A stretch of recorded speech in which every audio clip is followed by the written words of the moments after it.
नमस्कार मित्रों, कैसे हैं आप सब। आशा करते हैं कि आप अच्छे होंगे। हमारे चैनल में आपका स्वागत है। आज हम बात करने वाले हैं भारतीय दंड संहिता 1860 के अध्याय 4 साधारण अपवाद में प्राइवेट प्रतिरक्षा के अधिकार के विषय में। तो आज हम जानेंगे कि आईपीसी की धारा 96, 97, 98, 99, 100 क्या कहती है। तो चलिए जानते हैं कि धारा 96 क्या कहती है। प्राइवेट प्रतिरक्षा में की गई बातें। कोई बात अपराध नहीं है जो प्राइवेट प्रतिरक्षा के अधिकार प्रयोग में की जाती हैं। इसमें एक देखेंगे, एक क्लर्क अभियुक्त पर 1839 रुपये के टेलीफोन बकाया का आरोप लगाया गया, जिसे उसने कुछ दिनों में ही डाकघर में जमा कर दिया था। कार्यालय में कोई क्षति नहीं हुई थी, अतः न्यायालय ने उसे धारा 95 का लाभ दिया। एन के इलियास बनाम केरल राज्य AIR 2012 SC 3790। दूसरा एक मामला देखेंगे, एक हमलावर निजी प्रतिरक्षा का दावा नहीं कर सकता है। यह केस बताया गया है जयपाल सिंह बनाम हरियाणा राज्य AIR 2000 SC 1271। एक केस और है लक्ष्मण साहू बनाम उड़ीसा राज्य 1988 क्रिमिनल लॉज 188 SC के मामले में निर्णित हुआ कि प्राइवेट प्रतिरक्षा का अधिकार आसान्य खतरे से निपटने के लिए है। एक मामला और देखेंगे, उत्तर प्रदेश राज्य बनाम पुंसू 1983 क्रिमिनल लॉज 1356 SC के मामले में निर्णित हुआ कि ऐसे व्यक्ति को प्राइवेट प्रतिरक्षा का अधिकार नहीं मिलता जो स्वयं आक्रामक है। मतलब आप बचाव के लिए प्राइवेट प्रतिरक्षा का लाभ ले सकते हैं, स्वयं आक्रामक होकर आप इसका लाभ नहीं ले सकते हैं। तो चलिए जानते हैं कि धारा 97 क्या कहती है। शरीर तथा संपत्ति की प्राइवेट प्रतिरक्षा का आधार।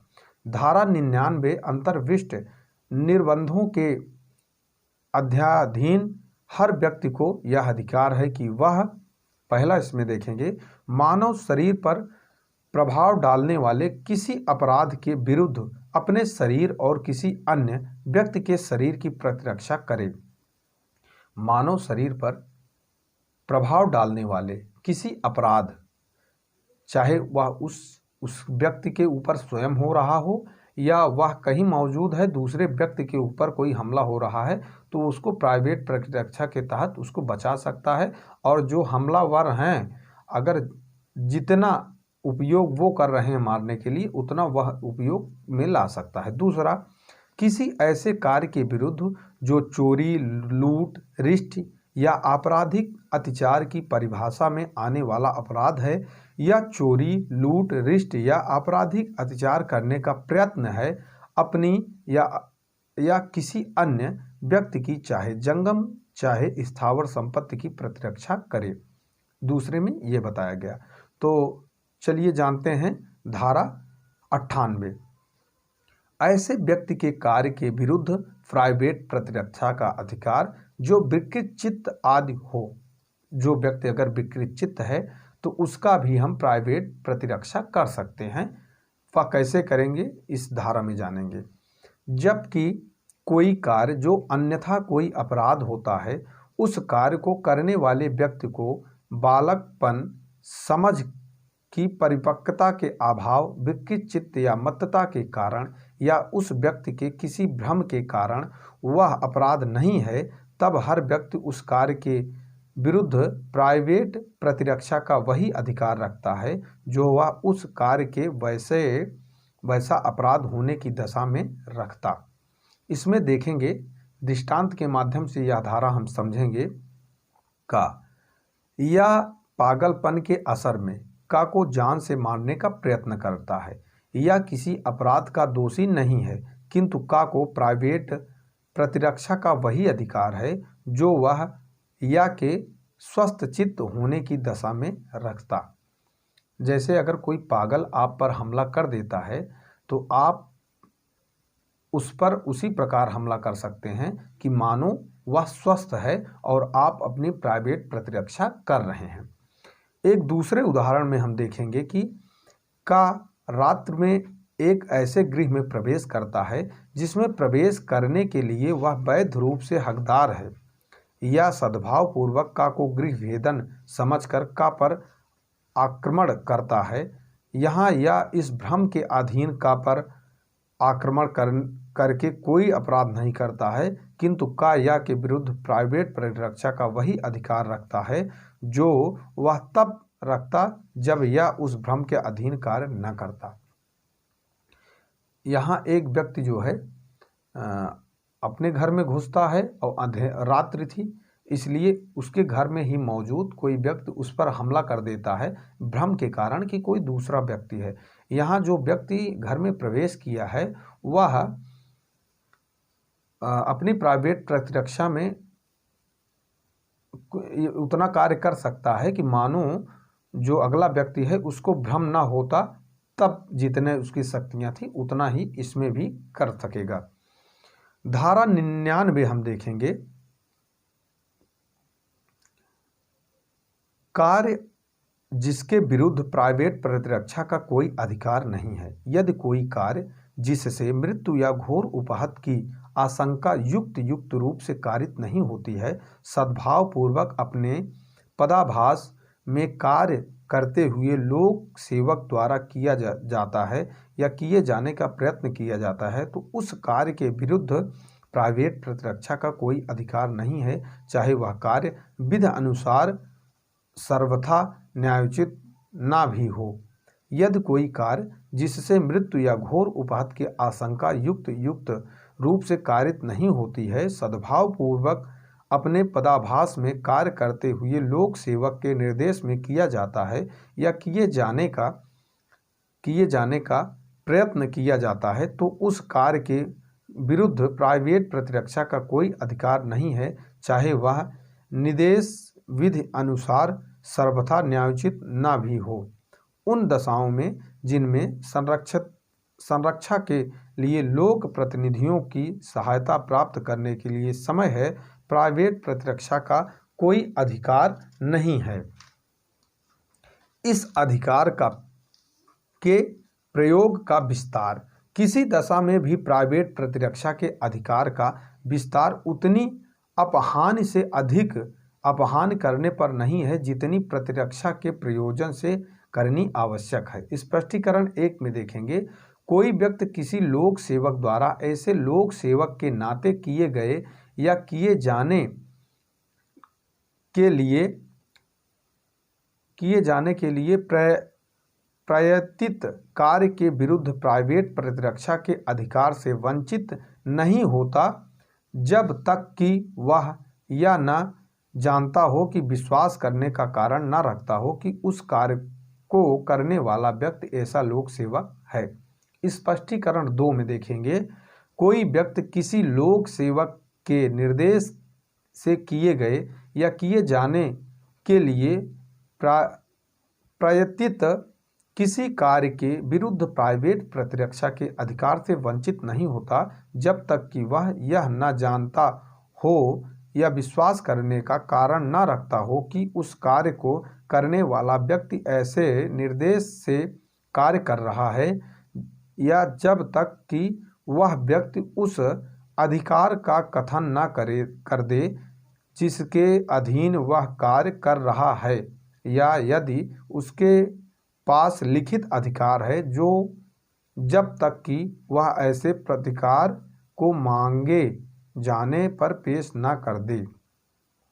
टिप्पणी में देखेंगे, इसमें किसी विधि या किसी अन्य कहती है कि वह व्यक्ति जिसकी संपत्ति पर अत्याचारियों द्वारा बलपूर्वक कब्जा करने का प्रयत्न किया जावे, वहां से भागकर प्रतिनिधियों से सुरक्षा मांगने जाए। प्राइवेट प्रतिरक्षा का अधिकार एक सामाजिक उद्देश्य को पूरा करता है। मुंशी राम बनाम दिल्ली प्रशासन AIR 1968 SC 702। प्राइवेट प्रतिरक्षा के अधिकार के प्रयोग के समय विधि यह आशा नहीं करती है कि प्रतिरक्षक आक्रामक को समाप्त करने के लिए, बल्कि सही मात्रा कितनी होगी जो तराजू पर तौलेगा। इस अधिकार के प्रयोग में बल के मात्रा की सटीकता को नहीं बल्कि उसकी युक्तता को देखा जाना चाहिए। बूटा सिंह बनाम पंजाब AIR 1991 SC 1316। धारा 100 में हम देखेंगे प्राइवेट प्रतिरक्षा क्या कहती है। शरीर की प्राइवेट प्रतिरक्षा के अधिकार का विस्तार मृत्यु कारित करने तक कब होता है। धारा 100 कहती है कि शरीर की प्राइवेट प्रतिरक्षा के अधिकार का विस्तार मृत्यु कारित करने पर कब होता है। शरीर की प्राइवेट प्रतिरक्षा के अधिकार का विस्तार पूर्ववर्ती अंतिम धारा में वर्णित निर्बंधों के अधीन रहते हुए हमलावर की स्वेच्छा मृत्यु कारित करने या कोई अन्य अपहान कारित करने तक है, यदि वह अपराध जिसके कारण उस अधिकार के प्रयोग का अवसर आता है तदस्मिन प्रमाणित भांतियों में से किसी भी भांति का, अर्थात पहला, ऐसा हमला जिससे युक्त रूप से यह आशंका कारित हो कि अन्यथा ऐसे हमले का परिणाम मृत्यु होगा।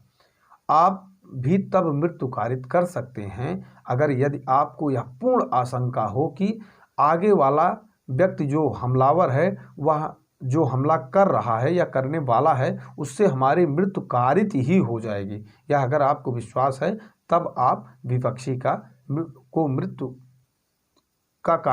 कारित भी कर सकते हैं। दूसरा, ऐसा हमला जिससे युक्त रूप से यह आशंका कारित हो कि अन्यथा ऐसे हमले का परिणाम घोर उपहत होगा।